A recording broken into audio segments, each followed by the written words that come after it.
Which backup 49er running back should you be rostering right now? Is one stud first-round FFPC pick about to have a precipitous dive in production? And who rights his ship this week? Aaron Rodgers or Russell Wilson? Or neither or both?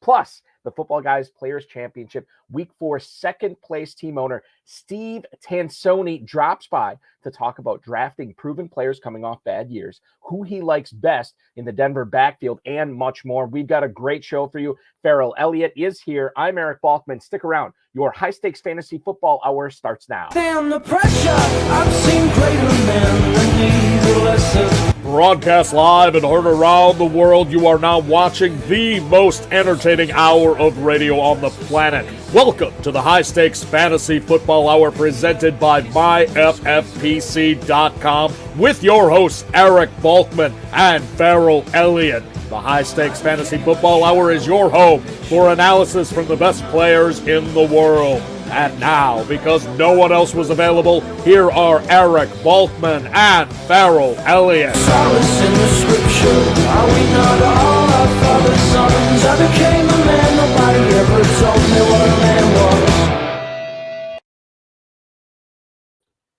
Thank you, Rob. Thank you so much. And greetings and salutations to all the Balkaholics and Farrelliacs. Welcome to the latest episode of the High Stakes Fantasy Football Hour presented by MyFFPC.com. I am, of course, your slightly above average host, Eric Balkman. My co-host is indeed the definitive commissioner of fantasy football, Farrell Elliott. Coming up on tonight's show, we're going to discuss whether Garrett Wilson is going to destroy that Packers suddenly vulnerable secondary, what kind of performance we'll see from J.K. Dobbins against the New York Giants, and then Steve Tansowny, the Week 4 second-place team owner in the Footballguys Players Championship.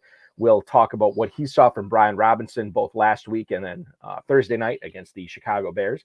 And we'll talk a little bit about with him what the proper Seahawks, which is the proper Seahawks tight end to be rostering and starting this week in a potential Week 6 shootout against the Arizona Cardinals in the NFC West and much more. If you want to connect with us on Twitter, do so. Show is at HSFF Hour. I am at Eric Balkman. You can check out Farrell's Kentucky Fantasy Football State Championship at KFFSC.com. You can post on our Facebook page too, facebook.com/HSFF Hour. You can email the show, as many of you do on a weekly basis, highstakesfantasyfootball@gmail.com. If you have any questions for us, now is the time to send them in. We'll try to get to all the chat room questions, all the tweets, all the emails in the fantasy feedback segment coming up later on in the show. Thanks to our audio engineer, my best friend Bryce, and our producer and mutual friend Rob. Play the FFPC Weekly Challenge Week 6. Reminder, there is no draft, no salary cap. You choose the 10 or 12 players that you want by Sunday's kickoff. We've got the slim format with 10 players, no kickers or defenses. We have the 12-player format with kickers and defenses. Only one player per NFL team. You can play for $35. You can play for $200. You can enter the 30-team contest, the 100-team contest. And reminder, there is also a $200 entry one where it is only 10 players. The winner takes all being a 2023 FFPC main event entry. So for just $200, you can get your way into next year's main event and play for $1 million. Did a great interview with Christian Barney Newkirk, a 5-time FFPC league champ, on the RotoViz High Stakes Lowdown on Tuesday night. You can check that out at rotoviz.com/podcast, or of course, anywhere you get your podcasts, or you can watch the replay on the FFPC YouTube channel as well. Remember to like, subscribe, comment, share, and get notified. A guy I always comment on, I always like, I always share his knowledge, and I'm always notified every single time he's bringing the real, which he's going to do tonight, ladies and gentlemen. The definitive commissioner of fantasy football, Farrell Elliott. Welcome aboard, sir. Hey, buddy, it's good to see you. You know, I appreciate that introduction, but quite frankly, if we don't do any better than I did last week, I'll actually have to come with a security detail to the draft in Las Vegas. You know, we gave Trevor Lawrence in front of the Rams quarterback Stafford, I believe, and that was a poor choice. The Packers lost. We gave A.J. Dillon, at least I did. Balky, you had it right. I had it wrong. I gave Dillon, a player that I said was going to get all kinds of carries. He should have in the second half. 6 carries for Dillon, despite the fact he averaged over 5 yards a carry. I hope you can tell us what's going on with your Packers, my friend. You know, what's funny is, as most of our viewers know, I host a local radio show in Northeast Wisconsin. I'll be honest with you, we've had a ton of guests on that show this week, and nobody seems to know what the hell is going on. You know, there was one possession that the Packers had in the second half. It was right after the Giants had driven down the field, and the Packers came on after, you know, their defense desperately needed a rest. They bombed it 3 straight times down the field, 3 and out, and then the Giants really took control after that. That was And difficult to watch. I was so disgusted with it. I watched Matt LaFleur's explanation of it, and it makes sense in my head on paper, but man, so frustrating that they were really. And think about that last drive of the game too. What were they doing well? They were doing stuff that they got away from early in the game. You know, earlier in the game, it was Romeo Doubs and Alan Lazard and Aaron Jones and AJ Dillon, and they're all living in the first 10 yards past the line of scrimmage, and things were good.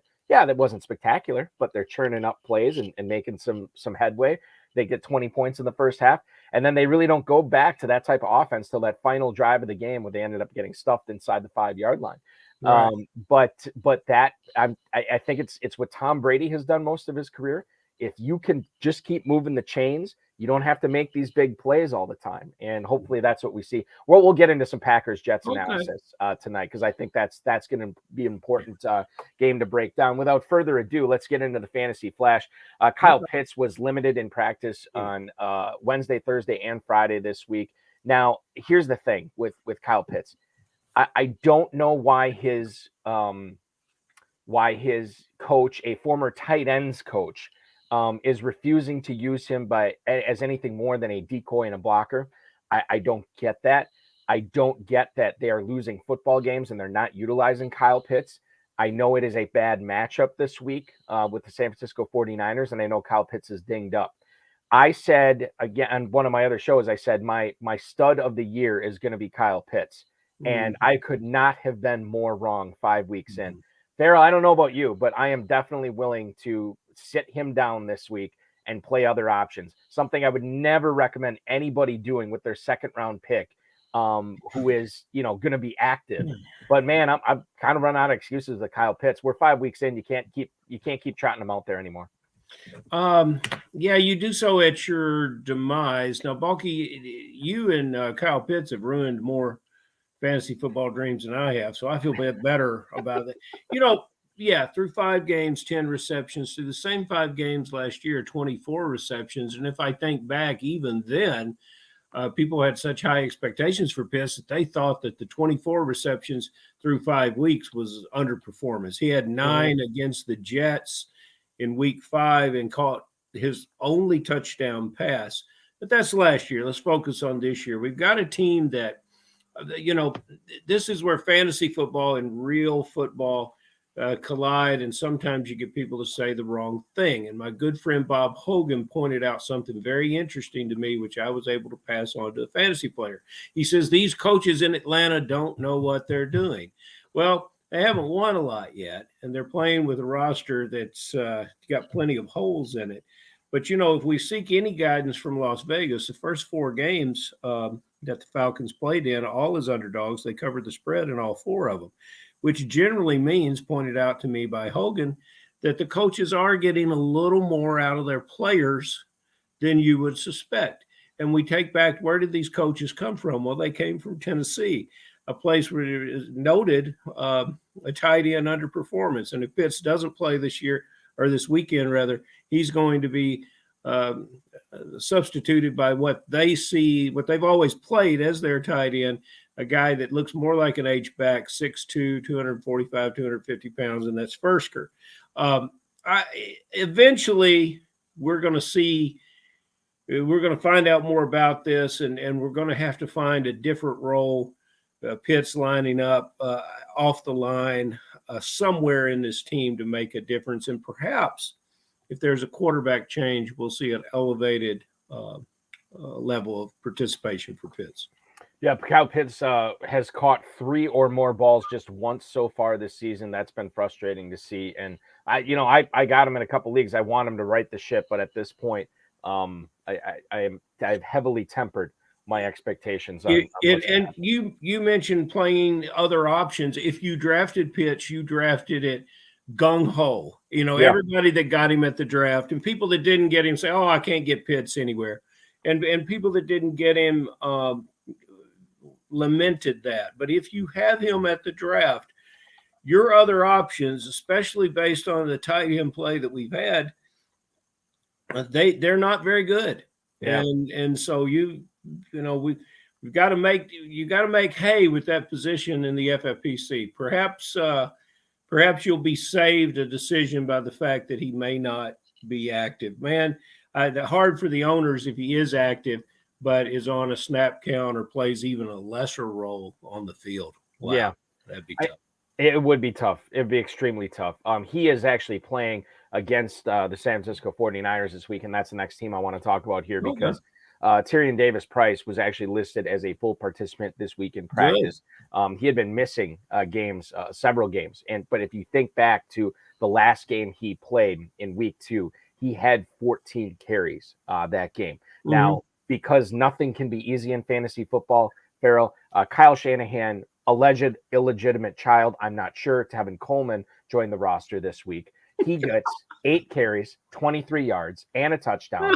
He catches all 3 of his targets for 44 yards and a touchdown. These guys seem to be joined at the hip. So just when you think, okay, TDP is going to be the guy, no, Tevin Coleman once again re-enters the Kyle Shanahan picture. And if you only have the room to roster one of these guys, what are you doing? Are we putting our chips on Tevin Coleman after what we saw last week? Or are we going to roll with TDP, a guy who was a pretty popular mid-round draft choice back in August and September? You're talking about as a backup running back? As the backup to Jeff Wilson, yes. You're trying to get a backup into your – well, neither one of these players – Not necessarily, I beg your pardon, not to start this week, but to keep on your roster in case something would happen to Jeff Wilson, which stuff has happened to him over the course of his career. Oh, okay. That's I understand the question now. Okay, so, well, with Tevin Coleman, he left San Francisco to go with another San Francisco coach to go to the Jets, and we know how all that worked out. But he is a beloved player within that organization, coaching staff and front office. As that coaching tree expands through the league, Tevin Coleman may be able to play forever. But he walks into there and veteran running back, which knows how to hit the holes. And who were the 49ers playing when Coleman put up those numbers? Carolina. Yeah, the 27th rushing defense in all of the NFL, who happened to be without my favorite linebacker, Jeremy Chin, that week. So, Coleman had a good opportunity. Terry, Price is a comer at the position. Everyone was excited about him. He's got the resume from the SEC, but he ran in his only game against the worst rushing defense, 14 carries, 33 yards. Everyone would say, well, what about Wilson? Let's think about Wilson a minute. There's 3 guys in the league that have the volume that have more yards per carry than Wilson. Wilson is 4th, which I love yards per carry. That's my favorite stat for a running back. The guys in front of him is your fellow Chubb. Barclay is number 2. And by down, they might be on bye week, Balky, but I found a way to get the Raiders in the conversation. Josh Jacobs, number 3, running back yards per carry. But those are the 3 guys that are in front of Wilson. So Wilson is a top performer. If you drafted him late and have him available now for your team, he's going to keep all these guys off the field, maybe even Elijah when he comes back. Yeah, and that is going to be a conversation that's going to be a fun one to have. Yeah. Once Elijah Mitchell's healthy, if Wilson is still running as hot as he is, what's going to happen then? That is something we'll have a conversation with down the road for sure, and that'll be a very compelling thing. The news out of Pittsburgh this week, I think, was interesting. Steelers coach Mike Tomlin in his press conference telling the reporters there that, quote, we've been playing Jalen more and will continue to do so, as that is not what you want to hear if you have Najee Harris on your high-stakes teams. Going back to the game this past week, yes, it was a blowout to Buffalo, and I'm sure that played a little bit of a role into this. But Jalen Warren played 51% of the snaps against the Bills. He caught 4 passes for 39 yards, had 5 carries. He gets 24 yards. So you're looking at over 60 yards. Najee Harris, again, I want to emphasize it was a blowout, but Harris was out-snapped, out-targeted, and out-rushed by Jalen Warren. And this is a guy who was going in the first round of FFPC and KFFSC drafts, quite frankly. Maybe early second round in KFFSC, maybe early second round in FFPC too. But Jalen Warren, even if he's not getting half the snaps out there going forward, but let's say he's getting 25 or 30% of the snaps, Farrell, this is not good for Najee Harris. But I think as if you have Harris on your team, you can't help but just keep trotting him out there and hoping for the best. The kind of volume that he had last year was not sustainable. Otherworldly. It was fictional. What was the game? He had 19 targets or 19 catches or something like that, 14 catches. It was nonsensical. So he can have production in a year when running back production is not necessarily the easiest thing to find. He can have production in a lesser role, and some bit of that role being a lesser role might be more valuable to him. I'm not ready to give up on Najee Harris yet.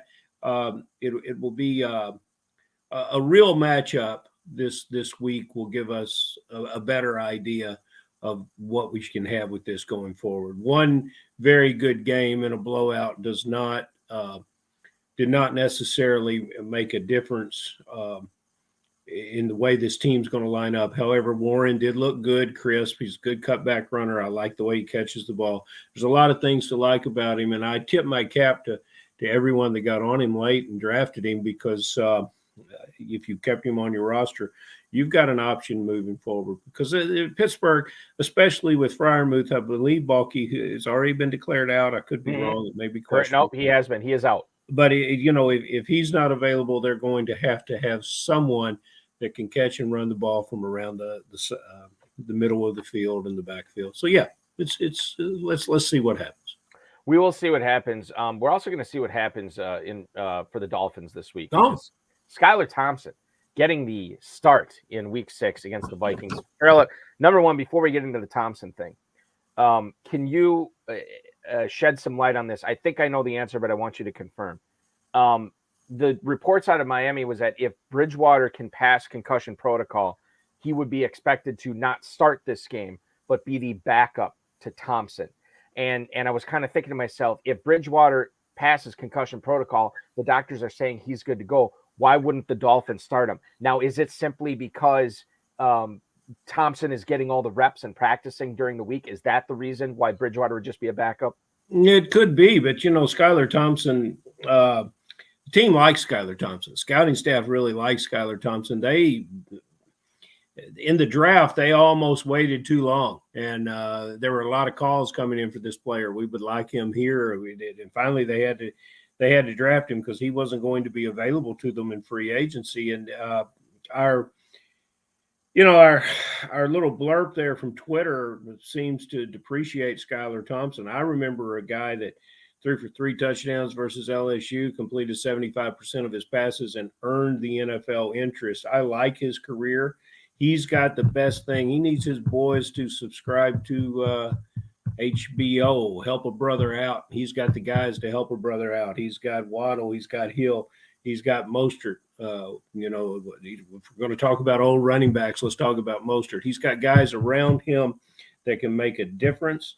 I really like, he's going up against a team that is in the bottom third in pass defense. And, that includes games that they've played, that the Vikings have played against the Bears and the Saints featuring the Red Rifle. So all in all, I wish that for a team that I needed a quarterback on and needed it hurriedly and had to make a waiver wire acquisition, that I had thought more about Skylar Thompson and less about Carson Wentz. Let me ask you this. Would you be doing, if you had Tyreek Hill, Jalen Waddle, or Raheem Mostert, would you be doing anything differently with them? In other words, would you be sitting them? Are you sitting them this week because of Skylar Thompson, but you would start them with Bridgewater? Or are you doing the same thing regardless of who? I'm more inclined to want to start those players with the rookie quarterback because and this is probably the better answer, the football answer to your question. We love Teddy Bridgewater. We've established that for years and years. Teddy Bridgewater is a backup quarterback for a reason. And I think at this point in his career, I'm not sure he has the arm talent to play the position. and to really make a difference at the position. He can manage a game. He can run the team. This kid Thompson has strength in the arm, and that's what these receivers need, because they'll create separation. They want the ball to them in a timely way down the field and all over the field. Thompson gives them the best chance to win while Tua is not available.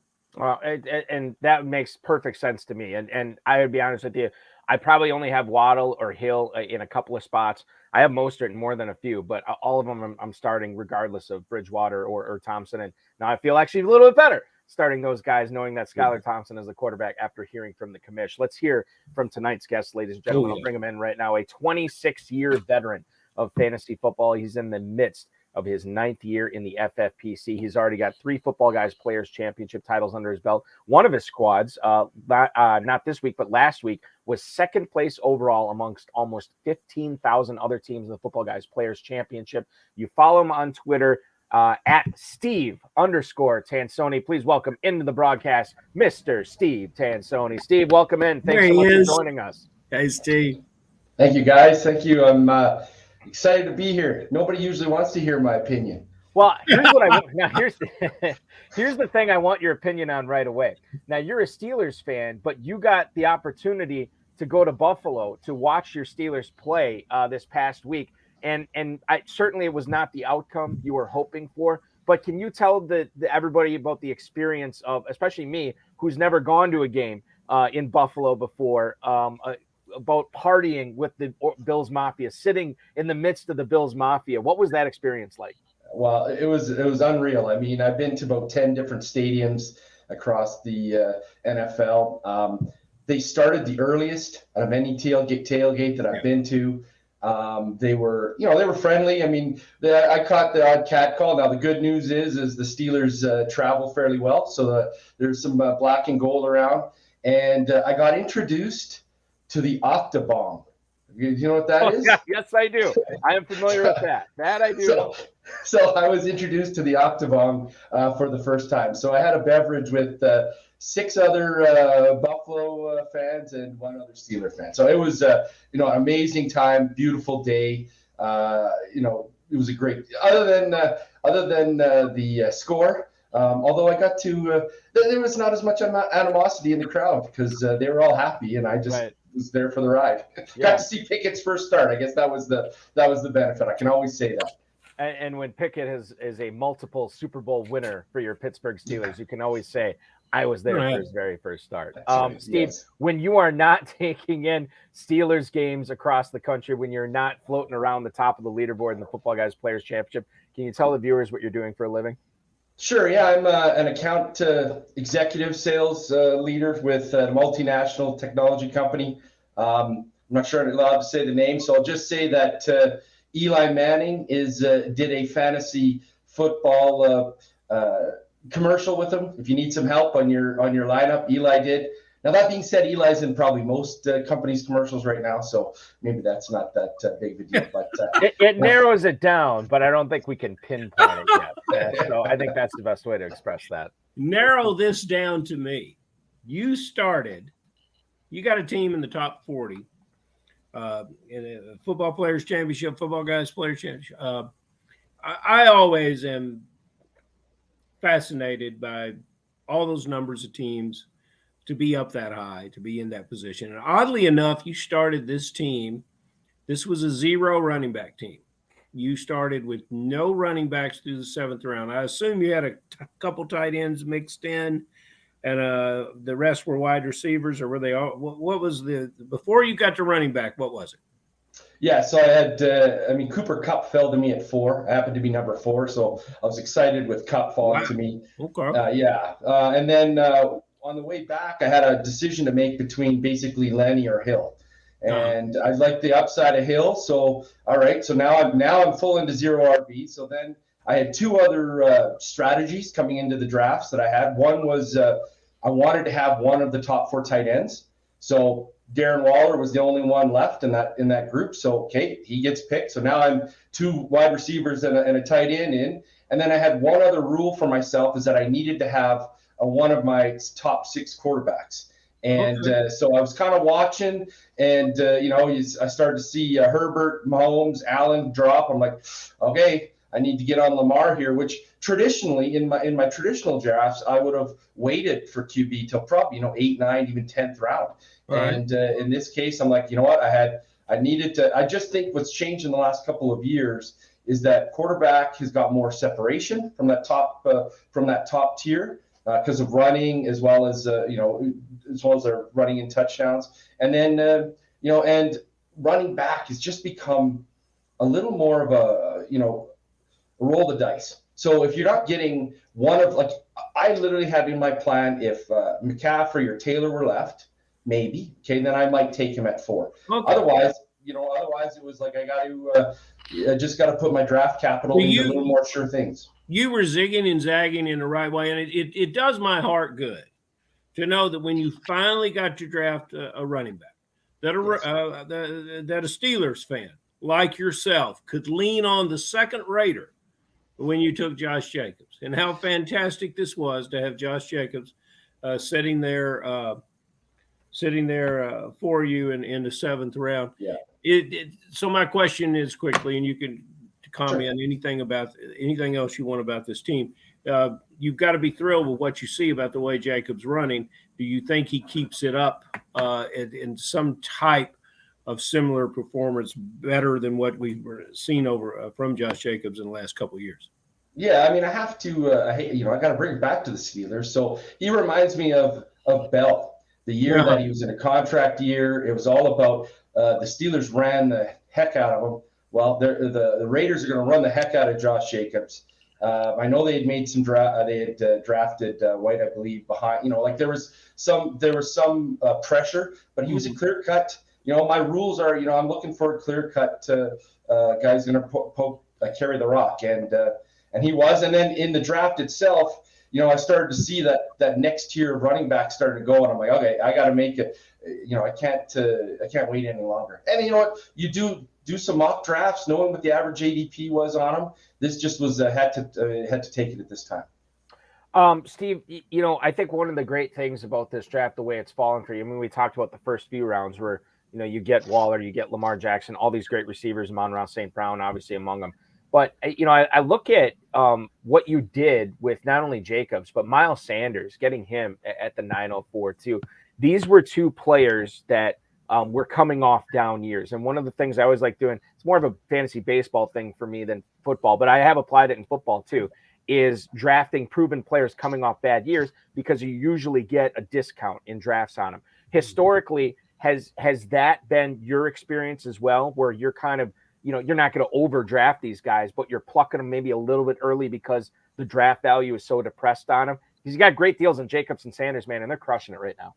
Yeah, I mean, I also look at it's very important to understand the team. Like and strength of schedule. I mean, I looked at Philadelphia strength of schedule. I mean, they're going to win. Obviously they're 5-0. I mean, they're a great team. And then I discount injuries. I think a lot of guys will, like if McCaffrey would have been available for me, I would have taken him. I know he's been injury plagued, but to me, injuries are random. I mean, they're more random. And so I think a lot of players will overvalue injury history. I mean, even you remember Will Fuller last year, until he got into trouble, he didn't get hurt, right? He went through, but everybody was talking about injury. So I think that's what I looked for, a good team. And then you'll notice is the only handcuff I took was I did take Kenneth Gainwell not long after, because I believed in the team. So I'm like, okay, I'm going to make a bet on the team. And I was trying to get Boston Scott at some stage. But I didn't get him. He got plucked on me. But that was kind of my style from a running back perspective. We got an interesting game coming up here Monday night. Denver, we've seen very little that they've done right. They managed to win a couple games, but when you talk about injuries, that's what it looks like with the quarterback. And now we're hearing things, and we're understanding things about Russell Wilson, that his body may be compromised in what he's doing. He sure looks odd when he starts throwing the ball sideways and underneath and short patterns. Now, I have looked at this backfield. I was deep into Williams, but I always got Gordon, and I'm grateful for that. And I have a team that's looking way up from the Football Guys Players Championship at your 40th place team. And I have Gordon and Murray on that roster. I never thought about rostering Mike Boone, and I was glad to see him play so well. I've always thought of Mike Boone as a special teams player. You drafted Mike Boone, I do believe, or perhaps you picked him up on waivers. Whatever happens in this game, I think that this backfield is going to be leaned on very heavily to catch balls and to try to move the proverbial chains down the field and keep the Chargers off the field. What's your belief in the mix of the Denver running backs, and how far in is there an opportunity where you think you're ever going to give Boone his chance? Yeah, so I mean, I did pick up Mike Boone. I didn't draft him, but I call him he's on team preseason. Like, he always seemed to have that preseason. You play a little DFS and you'd end up with Mike Boone on one of your squads. There's a reason why Murray's been on practice squads all year. I mean, so I don't really believe in him. Do I think he's going to potentially vulture some TDs? Yes. And Gordon scares me. When you're fumbling the ball 4 weeks in a row, and a coach is looking over his shoulder whether he's still going to have a job, I'm not sure the next fumble doesn't keep you out of the lineup. So am I playing him this week? Probably not. Am I on a trigger figure? Because I do think he's the next backup. He's decent out of the backfield. He gets some targets, and I'm waiting for Gordon to fumble that next ball, and then like I said, when a coach is starting to worry about his job, they just get trigger figure happy. Like, they will make decisions because they're worried about the next game. So that's kind of my thought process. It's convoluted, but that's my thought process. No, I think I followed it pretty well, but I'm going to advise you not to live in fear on old Latavius Murray, because you know what? That little audition he gave over in London shows that he's primetime ready. And Gordon, well, Melvin's an interesting cat, and I think Balky and I carry the ball just like Clyde Edwards-Helaire, just like this from now on. That's how we do it. Yeah, you got a two-hand that. We're all two-handing the ball. Yeah, exactly. Speaking of other running back situations, let's get to the post that we just got from Coco's World on YouTube here. The Cam Akers news. Really bizarre stuff today coming out, and I'll throw this right now to you, Steve. First, we found out that Cam Akers is already out this week. Sean McVay did not want to comment on his role with the team going forward. So certainly it looks like Darrell Henderson this week, and maybe Darrell Henderson for the foreseeable future. I don't know what to make of it. And maybe you guys can comment on that. But right now I'm just focused from a fantasy standpoint. You think about Kyron Williams, and you think about Malcolm Brown, who are on this team as now the new backup running backs if Cam Akers is going to be done with the Los Angeles Rams. If that's the case, is there any interest in carrying these guys as the 19th or 20th player on your roster, Steve? And I'm speaking with Malcolm Brown and Kyron Williams. Yeah, I mean, you can tell they aren't. McVay has never been a huge Henderson. I mean, he's a fan. I mean, he never really stuck with them, right? So that always makes a guy nervous. And Malcolm Brown has done solid when he's had the chance. And you're one injury away, and that's never a bad idea on a good offense once they get things going, and a quarterback that doesn't mind throwing to your back. And again, when I look at running backs, I look at targets. It's an important part of the floor when I'm looking at who I'm going to start. I mean, it also makes a difference on what week you're in, right? If you're playing, if we're talking playoff time and I need to hit a home run, maybe I'm not playing someone that's just got a good floor. I'm going to try maybe move towards a wide receiver instead of a running back in a flex position. But if you're trying to win just a week and get to that next, into the next week, into the next, into the playoffs or whatever you need, then you got to, pick up somebody like a Malcolm Brown, have him on your bench so that you can take advantage of the mistake or of an injury. Sorry. Farrell, do you have any insight into what you think might be going on with Akers and the Rams?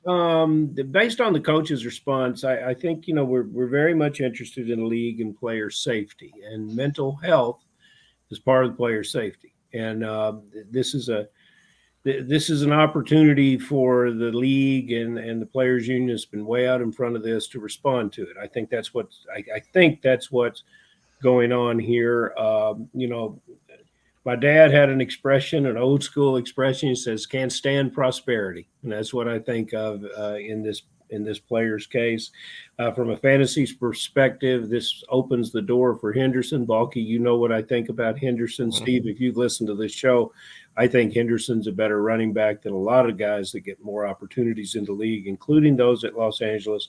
I really like Williams from what he did at Notre Dame. I saw him do it at a high level in college, and I wouldn't hesitate to put that player on the roster. All right. Good analysis there, gentlemen. I want to shift it from running back to receivers right now. And a player that we talked about, I think, quite a bit during the pre-NFL draft season when we didn't know where Sky Moore was going to end up. There were certainly a lot of dynasty players that came on here, and we're very excited about him. And then when he got drafted, he became like the 107, 108 in a lot of drafts for FFPC rookie drafts this year. So people expecting big things. And we haven't not yet seen it. I mean, it's not fair to him. It's only been 5 games into his NFL career. But, Steve, are we going to start seeing Patrick Mahomes start targeting Sky Moore more so than we've already seen? Or is this something that's simply not in the cards for the remainder of this year because of the presence of Smith-Schuster and Marquez Valdez-Scantling, Travis Kelce, and obviously Clyde Edwards-Helaire catching a lot of passes there as well? Yeah, I mean, obviously barring injury, I mean, that changes everything. MVS can sometimes go a little sideways. But unfortunately, I think this is – I have a bunch of shares of him in a couple leagues. I'm keeping him probably longer than maybe most because – sometimes you get rookies that either they get that rookie wall if they start at the beginning of the year, or if they get integrated slowly, all of a sudden they start to catch up and it becomes more natural. Before you know it, it's the end. So here comes FFPC playoffs. It's a guy that I would like to have in a really good offense. I may not be starting him until week 12. Or 13, but I'm definitely not dumping him at this point in time.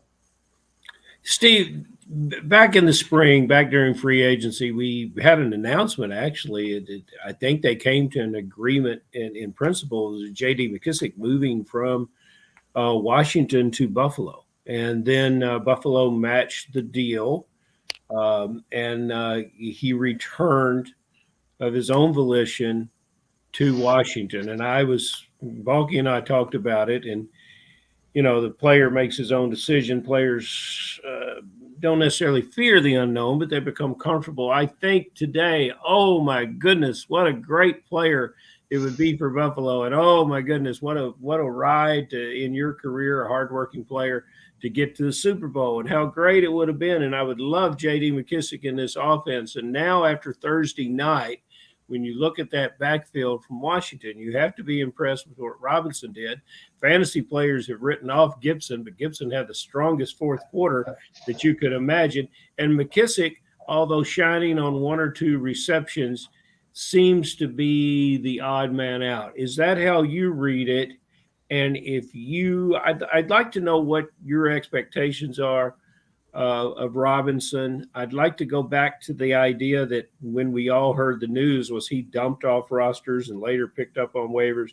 And how much of him do you have, and what are you going to do with this team moving forward? You may give us a longer answer than what Coach Rivera did today. Yes. Yeah, that was a pretty quick answer, wasn't it? Yeah. I have a little bit of Brian Robinson. I did keep him in the one league that I had him, and after the incident, he won the job in preseason. So it didn't surprise me that once he was healthy that he got the first chance. Rivera is that type of a coach. Like if I think of Cam Newton injuries, like he didn't lose his job because of it, right? Now going forward, to be honest with you, I played J.D. McKissic in a couple of leagues because I like I say, I have a tendency to stick on targets, and he had been traditionally getting targets. And if I was doing with my second flex role, a guy gets targets, that's who I'm going to have in the lineup. I don't think 1 week is a trend. For some reason, there's a hate on Antonio Gibson in that coaching room. So I still would rank him Robinson, McKissic, Gibson. But last night definitely threw a wrench into my thought process It's a thin line between love and hate. Those coaches seem to love that guy that can run with the ball and catch it. What a quarter he had, and man, McKissick in Buffalo. Wow. Oh yes. Would have been tremendous. Would have been tremendous. Quit teasing me on that, man. I would have loved seeing him last week. Steve, one of the things I thought people were excited for, not necessarily excited for the Jahan Dotson injury, but when he went down, we saw De'Ami Brown step up last week and made 2 big plays, 2 touchdowns. And I think a lot of people were kind of excited. Maybe this guy's going to be a thing in Washington until Dotson gets back. And it sounds like it could be a few weeks before that happens. Last night, Curtis Samuel was basically non-existent. So you think, okay, De'Ami Brown, well, he had a 0. It was a bagel performance from De'Ami Brown. And I don't know how much stock we can put into this because Carson Wentz failed to throw for 100+ yards last night, which was shocking to me that he couldn't even top 100. Maybe I'm answering my own question here, but De'Ami Brown, is he a thing? Is he any kind of threat to be near your starting lineups until Jahan Dotson gets back? Yeah, I mean, you answered it right off the bat. I said basically my opinion is Wentz is a bigger threat to Samuel's role than Brown is. But again, I'm a guy on volume, touches, less about efficiency. And De'Ami Brown it was all about efficiency. Those 2 long touchdowns. So in my opinion, I'm keeping Samuel around, Curtis around. I mean, and a long shot, keep on the bottom of your bench, maybe, but I'm not buying. There's just too much, 2 catches, great game, but it's about consistency in my opinion. Well, Curtis Samuel just had a very, very bad game. I don't think we should call him Stonehand Samuel, but that touchdown, there was 45 yards of touchdown right there for Carson Wentz. It would have made his night. It would have given us a double. It would have given us double digits for those foolish enough like myself to have started him. Let's go out to Seattle. You don't know these guys, Steve. If you ever come play in Kentucky, you'll meet them and you'll love them. Maybe you met them in Las Vegas. FPI, Petri and Larson. They walked into our Cincinnati draft, Balky. All they could talk about, especially to Fetch and Justin, all they could talk about was Geno Smith. They said, you got to get Geno Smith. You got to get Geno Smith. And, now there's a lot of players that are benefiting from Geno Smith's resurgent career, and I'm just loving it. But the tight end position, historically a head-scratcher in Seattle, continues to be one. It's Disley. It's Fant, who I understand has had injury recoveries. And if you look at what Fant did at Denver, man, those numbers would be perhaps a league winner now this year.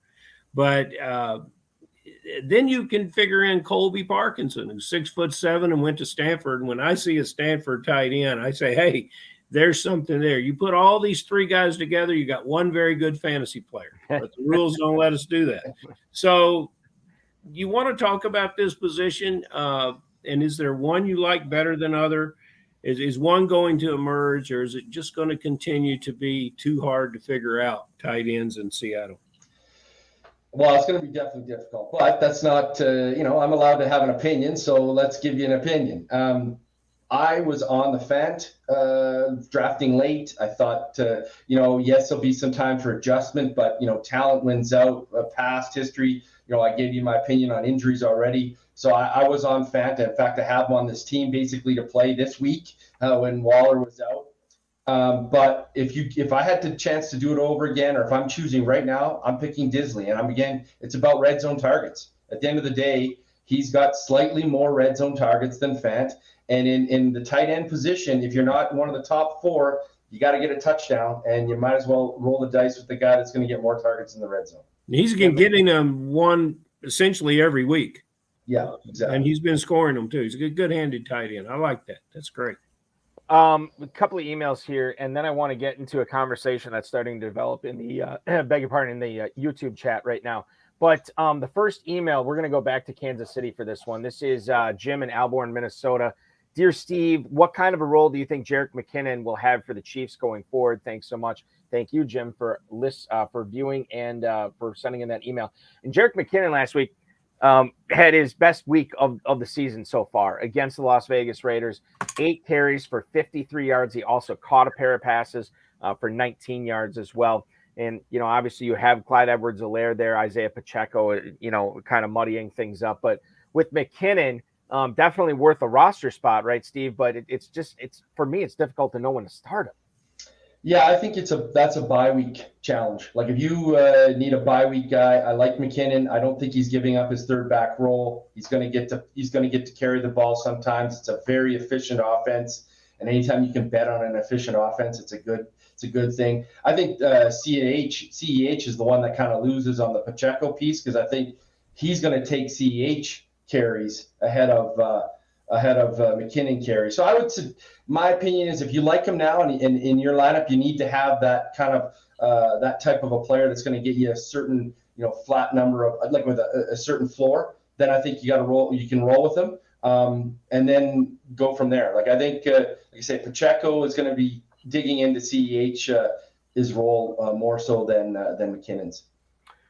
So right now in the chat room, and our resident Ivy League professor Hudson Kern-Reed brought this up about DJ Dallas as a potential deep sleeper this week. And if you missed the and not necessarily you guys, but if anybody who's viewing this missed the High Stakes Fantasy Football show on the Better Sports Network on Wednesday night, I had Howard Bender from Fantasy Alarm on. We were talking about this Cardinal Seahawks game. And he's like, Balky, I'm basically starting everybody in this Cardinal Seahawks game this week because it's going to be electric. Now you have a situation where the starting running back for the Cardinals is probably going to be Eno Benjamin, yet DJ Dallas could play a role for Seattle. Steve, can you kind of compare these two, what you think about their prospects this week, and maybe a little bit going forward too, now with the Rashad Penny injury, making DJ Dallas relevant as far as maybe being fantasy rosterable now? I mean, he's relevant, but I mean, the Seahawks spent a lot of capital on Kenneth Walker. I mean, he's good. He was great in college.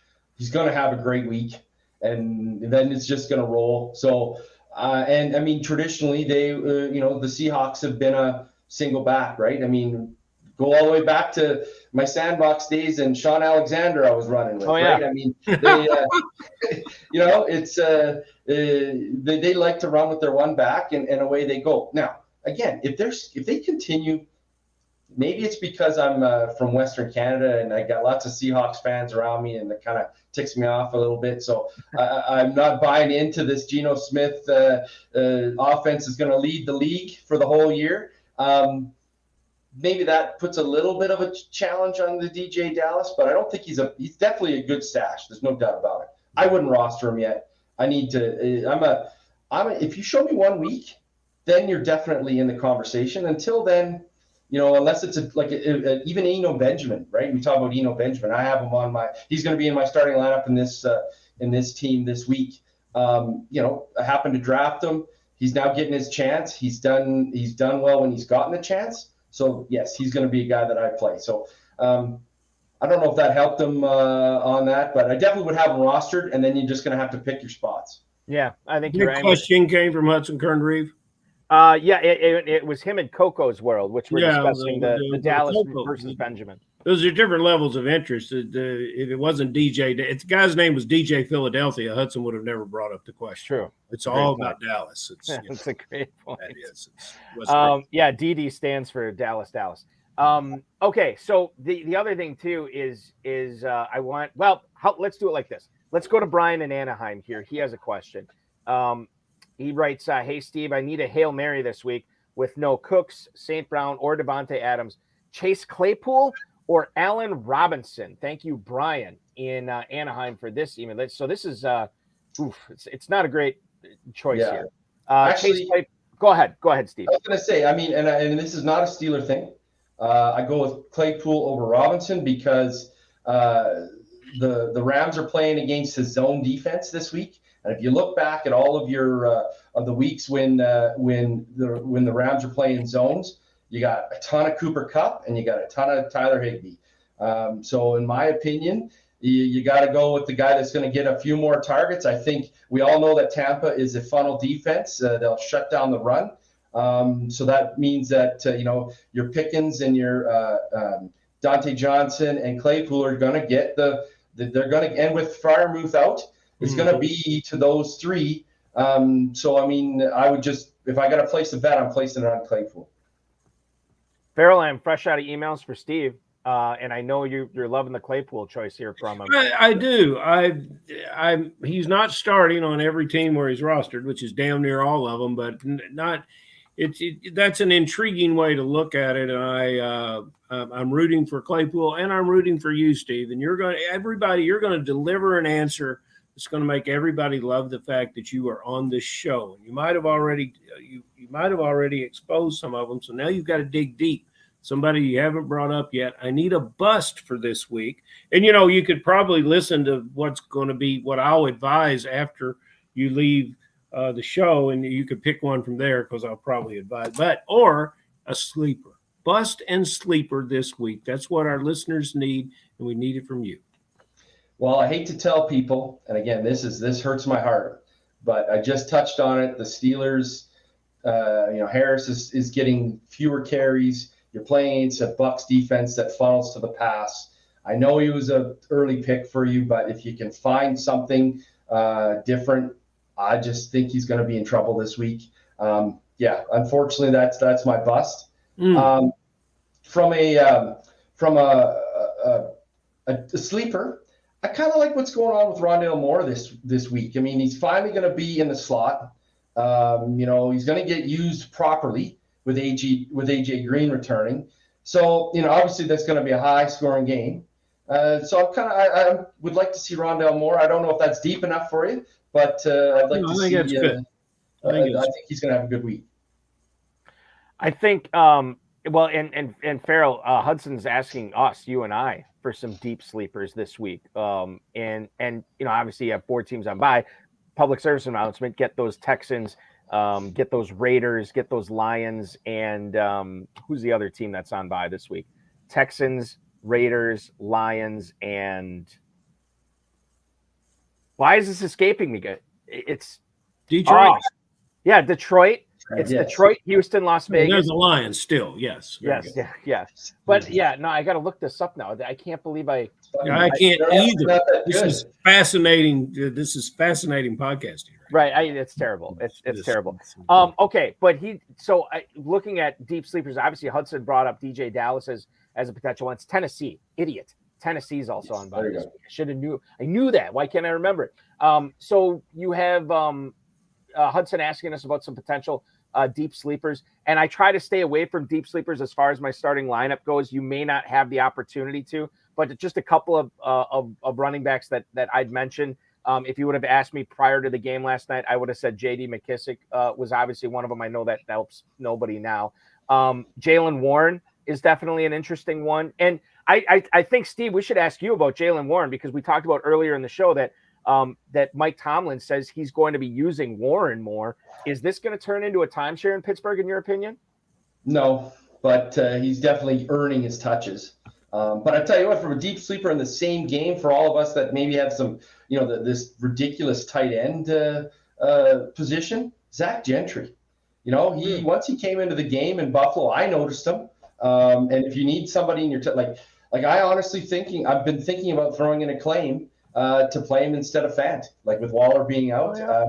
If you're talking about a sleeper that you can probably still pick up off the waiver wire, that might be an interesting one because that is going to be a pass-happy game. I would also offer, and Coco's World pointed this out, Alec Pierce. I think Alec Pierce is a nice deep sleeper this week. I don't know how deep that is. I think it's not deep, Coco. I think 20 rounds in the FFPC. I think he makes. That should have been a single-digit pick, Balky. I'll say Donovan Peoples-Jones. I think is interesting. He's still getting a lot of targets. I think he'd be an interesting one. And say what you will about the Rams offense, but Matthew Stafford's looked for Ben Skoranek quite a bit, so far this season, more so than Allen Robinson, by the way. And I think, again, if you're desperate, if you got multiple guys on bye, that would make a good choice right there. I think we made a great choice right here for our guest tonight, Steve Tansowny, the Week 4 Football Guys Players Championship second place team, still hovering in the top 40 in the FPC. Good luck to you the rest of the way, Steve. Rooting for you not only in this league, but in all your leagues this year. We will follow you on Twitter at Steve_Tansowny, and certainly appreciate you carving out some time on your busy Friday night, kicking off the weekend in style. I think you said Saturday night, Sunday morning is your big like fantasy lineup setting waivers, stuff like that, right? Correct. Yeah. Although, you got to start on a Friday. I mean, I know we're Kentucky, so I got a bourbon waiting for me with a nice big ice cube to start my research for the rest of my research for the weekend. So it was a pleasure. Well, thank you so much. We'll let you get to that bourbon. Don't be a stranger. We'll do this again sometime. Steve Tansowny, thank you so much. Thank you. Than you, Steve Tansowny at Steve_. I like that guy. On Twitter. I got some sleepers, Bonky. Go ahead, fire away, Farrell. I want to hear him. Atlanta Falcon running back Avery Williams changed from a DB, played DB and kick returner at Boise State, now playing running back, scored a touchdown. Kyle Alton, tight end at Tampa, and Khalil Shakir woke up last week, so I'm too late for that one. So let me ask you about Shakir, because McKenzie should be back this week. So does that put Shakir back to sleep? It shouldn't. But they have just so much up there. You can't depend on it. But oh boy, that was my favorite draft pick for best ball was Shakir, and I was glad to see him have such a great week. Yeah, absolutely. Hey, Avery Williams could be a real thing. This is a guy who caught punts. Despite being a defensive player, he caught punts at Boise State for all those years, and kickoffs. And so, he can handle the ball and he can catch the ball. And he's, I see a New England Patriots style third down back in Williams. So, but we got other things to get to, but that's my deep sleeper. I'll just point this out for I'm looking at the analytics right now. We just had our viewership spike in Idaho because for your deep sleepers, you just listed two Boise State players in there as well. So they're loving us in Idaho right now at Boise State. So thank you so much for that. Let's get to the fantasy feedback segment here. These are all start sets. We can go through them relatively quickly. Dwayne in Greenville, South Carolina. I keep picking the wrong guy every week. Can you guys just do it for me? Aaron Rodgers hosting the Jets or Russell Wilson on the road against the Chargers? Keep up the great work. That's Dwayne in Greenville, South Carolina. I'm going to go with my guy for the Packers here. I think if you watch that film last week, that game, you could see that they're not far off from really clicking. And that second half, I think, was an aberration. I think Rodgers gets right this week. I think he puts up some pretty good numbers. I just don't know what to make of the Denver Broncos offense right now, Farrell. Yeah, you've got to go Rodgers. The interesting stat that I saw, and it blew me away. RPO, which team has a quarterback with more offensive plays on a run-pass option? No one more than the Green Bay Packers. 28.4% of the snaps. That means to me that he is looking, rolling, trying to find receivers. That's why Randall Cobb is going to continue to be successful. He and Cobb will continue this, what they started last week. And, when he drops back, you can begin to look for Romeo Doubs, and it's going to come together. Yeah, Rodgers is what you want to do there. No Christian Watson this week, too. So Cobb and Dobbs should both be pretty successful this week. Let's go to this is the Dobbins question, I think. Oh, yeah. Merciful suffering Jesus. We're going to go up to Homer, Alaska, which is where Rich is. Any advice on playing J.K. Dobbins in the Meadowlands or Travis Etienne in Indianapolis? Thank you, Rich. I'm going to go with, like Ron Rivera said, I'm going to go with the hot hand here. Etienne has been trending upwards, whereas James Robinson has been trending downwards. Not really sure what to expect with J.K. Dobbins. I know Justice Hill doesn't look like he's going to get back this week, so maybe you can make the case for Dobbins, but I like what Etienne's doing. I'm going to play him over J.K. Yeah, but he asked about Dobbins first, which means he wants to play Dobbins. And, we talked a lot on this show about a player. We talked a lot about Dobbins, a player that through this season has amassed 100 yards rushing. He carries the ball about 10 times a game. He gets a couple of catches. They're playing the Giants. We already know that they're going to blitz. This is not a good matchup for this player. And even when he has a good matchup, he hasn't produced. Go with Etienne and hope for the continued ascension of that running back. The next one here is a wide receiver question. We're going to get to Greg in Richardson, Texas. Garrett Wilson facing Balky's Packers or Brandon Ayuk for a juicy matchup in Atlanta. Thank you. That is Greg in Richardson, Texas. While I do agree that it is a pretty good matchup for Ayuk this week, Garrett Wilson leads the Jets in targets this year. He's already got 38 of them. He's had some pretty successful games. He plays primarily in the slot. It's going to be on Packers defensive coordinator Joe Barry to move Jair Alexander to play more slot this game, which I think he will. But I also think, and this is kind of goes with the Rodgers answer that I had, I think the Packers are going to have a pretty good game this week. And as a result, I think you're going to count on some Garrett Wilson garbage stuff in the third and fourth quarter. And I think he picks up quite a few catches this game. I'm looking at like a 6 to 8 catch game for Garrett Wilson. I don't know if I can count on that with Ayuk. I'm going to play Wilson. That's a head scratcher, and I can understand your reasons for Wilson here, but the targets have dropped off, and the catches have dropped off since quarterback Wilson has come back, and quarterback Flacco has gone to the bench, and I'm trying to understand who Wilson wants to throw the ball to, and it appears he wants to throw the ball to whoever's open, which is a way to win football games, but not a way to be a great fantasy team. Ayuk, you and especially our pal Dave Turp, Turp was a little off his tits on this player this year. He's just, but quite, and I said this will be a 50 to 60 catch player with Lance. Now he's got a more accurate quarterback, we think, and he's still on place, on par to get 50 or 60 catches. But Ayuk could, this is a tough one. I'd like to return to this one next week because the Niners are at the Falcons and. Geez, so this is a tough one. I'm going to just go Ayuk just to be on the different side with you, Balky. But neither of these players are getting the attention from the quarterback that they deserve, and it's much more understandable why Ayuk isn't, and it's a bit of a head scratcher why Garrett Wilson is. Let's go to the YouTube chat right now. Coco's World wants to know updates on Jamison Williams. Any chance he's a factor this season? To answer that question, I will say that the drumbeat all along in Detroit was after the Week 6 bye, we'd start to see Jamison Williams on the field more. I haven't heard anything to contradict that. So I would imagine that we'll start seeing him maybe practice a little bit, at least doing individual drills after this week. Is there a chance that he's a factor this season? Yeah, there's a non-zero chance of anything.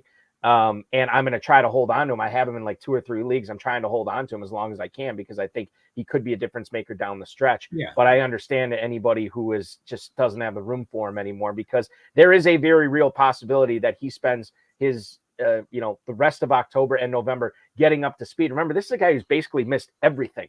Preseason, training camp, mini camp, OTAs. He missed everything, and he's a rookie. So I'm tempering my expectations on him. That's good.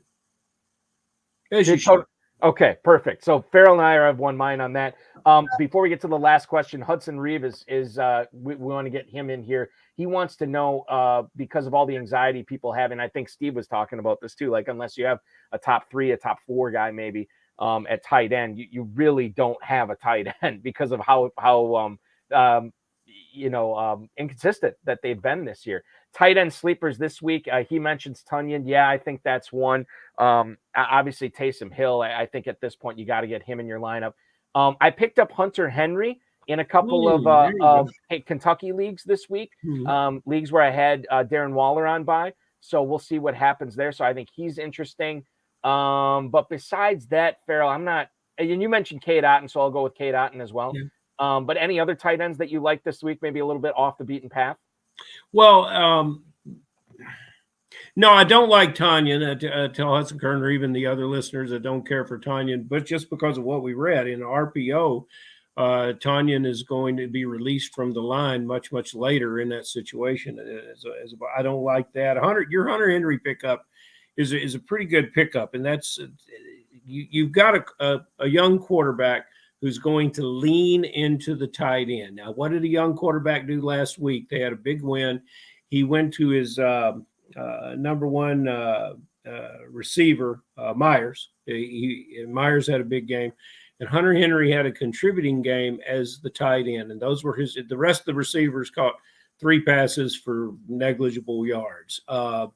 We can talk about Daniel Bellinger, Balky. There's another. You take Bellinger at New York now. and some of our greatest fantasy players are dialed into the Giants as their favorite team. My pal Jeff Joaquin, big Giant fan, and he knows more about that team than any other team in the NFL. We had the pleasure of watching them play a full game outside of the red zone this past week, and Bellinger was on the field all the time. He lines up in the backfield. He lines up in line. He lines up split out. And he was on the field enough to make me think that there's a high potential. And, he's only caught 10 balls this year, but the best for him is still to come.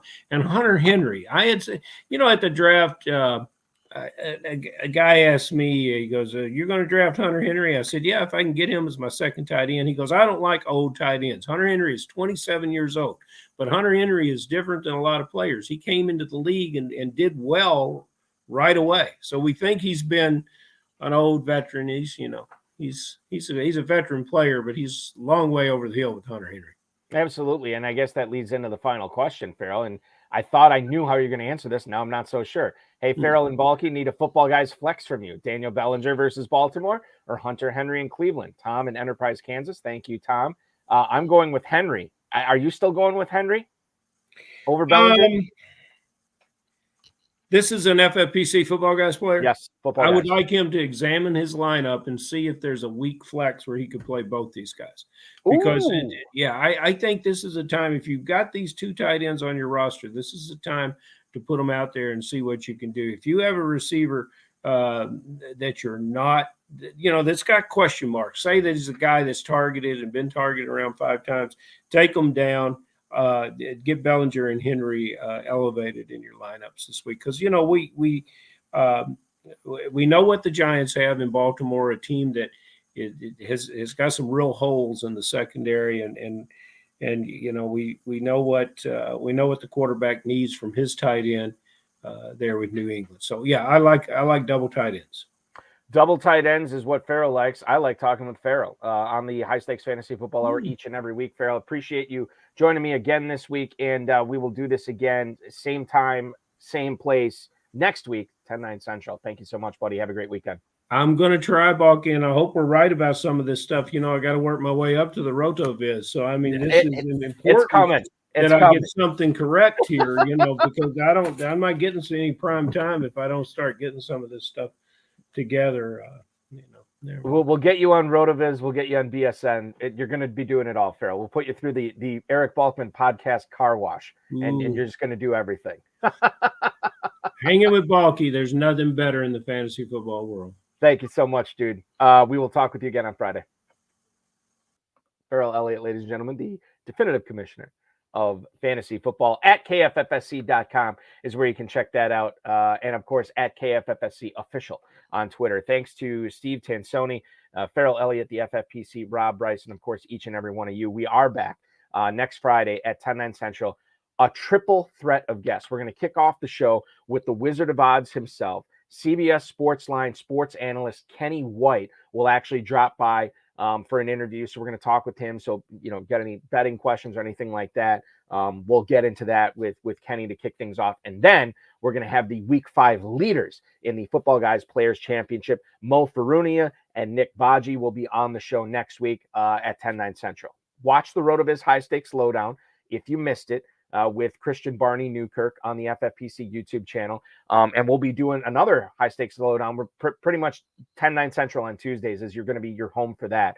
And this week is going to be the FFPC main event, 12th place team owner Ryan Santos. He makes his return to the HSLD. That is Tuesday at 10/9 Central. High Stakes Fantasy Football Show on the Better Sports Network goes live at 10/9 Central on Wednesday. You can watch it on YouTube, Twitter, and Facebook. I encourage you to download the Better Sports Network app, both in the App Store and Google Play, so you have a chance to win all the great prizes we've been giving away there. And, of course, calling in, chatting on the platform, do live video streaming there. So that's always fun. And the 33rd Team's Josh Larkey will be my guest co-host with me this Wednesday. So that'll be fun.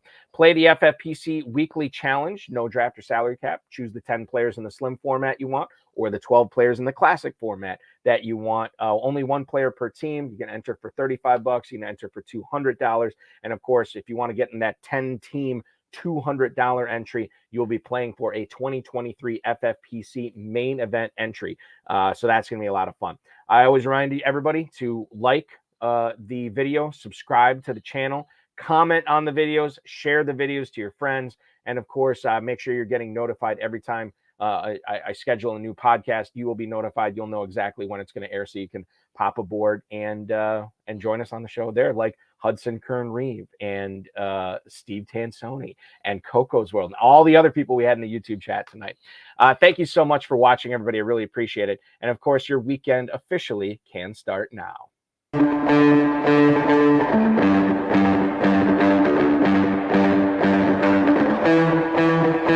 This has been another episode of the High Stakes Fantasy Football Hour presented by MyFFPC.com.